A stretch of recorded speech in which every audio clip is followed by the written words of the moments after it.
I watched every single goal that Manchester United have conceded from a corner so far this season, and this is what I found. But let's just pause it there 1 second. Why do I actually care about this? Are corners really that important? Well, actually, yes. Statistically speaking, last season, 13.9% of goals scored in the Premier League actually came from corners, really proving their worth in the modern game. And guess what? It turns out Manchester United are pretty terrible at defending corners, ranking in third for shots from set pieces against them, and also ranking in third for set piece expected goals against them. Manchester United really aren't very good at defending corners and set pieces in general. But why is that? Well, before we can really discuss what is going wrong with the Manchester United defensive setup at set pieces, we first need to discuss what is the setup they use. And they use a hybrid between a man-to-man structure and a zonal marking system, often using 5 zonal markers in and around the 6-yard box, with then 4 or 5 man markers or blockers a little bit further out. Now, the reason it's 4 or 5 is because sometimes the spare man will be used to cover a short corner. But either way, it's normally 5 zonal players and then 4 or 5 blockers on the edge of the penalty area. Now, in an ideal world, if you are using this system, your 5 zonal markers in the 6-yard box should be stood in a staggered fashion. If your players are in a straight line, it's quite easy to run past them. Whereas if you are staggered, you are literally taking up more room, more areas in the 6-yard box. If you imagine that each player has a certain radius which they can attack and really cover, by using a staggered approach, you literally cover more ground. And then the job, of course, of the 4 blockers is to stop people running into the penalty area. So these 4 shouldn't be too spread out. They need to be nice and close to each other, stopping the opposition from running through the penalty area and really getting a charge at the ball to win the header. So that is ideally how you would set up with this sort of approach. But you guessed it, Manchester United don't actually quite do that. They do something a little bit different, which looks like this.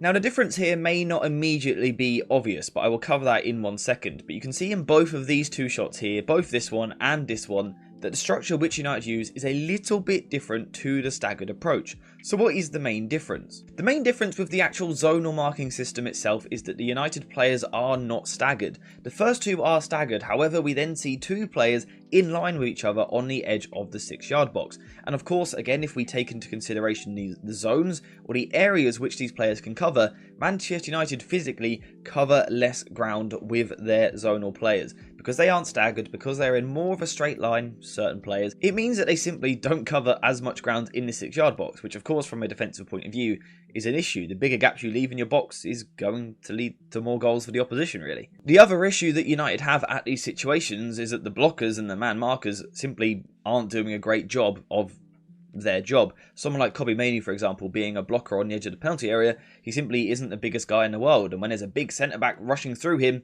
he just kind of gets ploughed to the floor. And it's the same for someone like Christian Eriksen, Anthony, we've seen him in those situations as well. These United blockers simply physically aren't big enough. So of course that is one of the issues for Manchester United. From a profile point of view, in terms of the players that they have at the club, they're just not the biggest squad in the world. A lot, of course, has been made of that over the past couple of months, and I really do think it is an important factor. Particularly at these set pieces, United simply don't have the blockers. And then, of course, we have the fact that they simply leave large spaces. With those 5 zonal players, they can all only pick up certain zones, and as we've covered already, United aren't staggered in the 6-yard box, which does leave a little bit of space in that area, but also they leave big gaps at the far post and also at the near post. Now, that isn't the fault of the zonal players. They are responsible for each of their positions. But of course, you can't cover literally every square inch of the penalty area with 11 players. It's not possible. Now, as a result, if you are the manager or the set piece specialist, that means you have to take a risk and you have to kind of sacrifice certain positions. Again, you can't cover literally every square inch of the penalty area, so you have to decide which areas you want to leave open. The big issue is, everyone has identified the area that Manchester United want to leave open. It is that big space at the back post, meaning that if the opposition use blockers of their own, for example blocking United's good aerial players, then it does create this massive gap at the back post. And we have seen goals conceded because of this so far this season. Aston Villa and Arsenal spring to mind, with Declan Rice finding himself in acres of space at the back post, actually able to take a touch to get the ball down before then firing the ball into the back of the net via a deflection. So this is a big issue for Manchester United. Another issue for me is Onana in goal. Now this might sound a little bit harsh, much, because if you look at a lot of the corners, it seems like he actually can't get that close to them. However, when you use a zonal marking system in your 6-yard box, your goalkeeper can also be used, in a sense, in a zonal fashion. Because the players in front of you aren't picking up man for man, it does give you a little bit more space. You know, again, each player has their zone, we saw it marked out earlier. This does give the goalkeeper a little bit of room to operate in and the ability to come off his line and claim the ball in the air, which is of course something that defenders love when a goalkeeper comes out and takes all of the pressure off them with a high claim. Onana simply isn't doing that. His starting position is often a little bit too deep, a little bit too close to his line, and as a result United are creating this area where the ball can be swung into. And again, with the effective use of blockers, we see goals like the one against Spurs where no one ever really contests the ball. It's not quite in the zonal area of any of the 6-yard box players, but also the goalkeeper doesn't come out, but also the man markers and the blockers don't really do their job of stopping the ball and the players from getting into that danger area.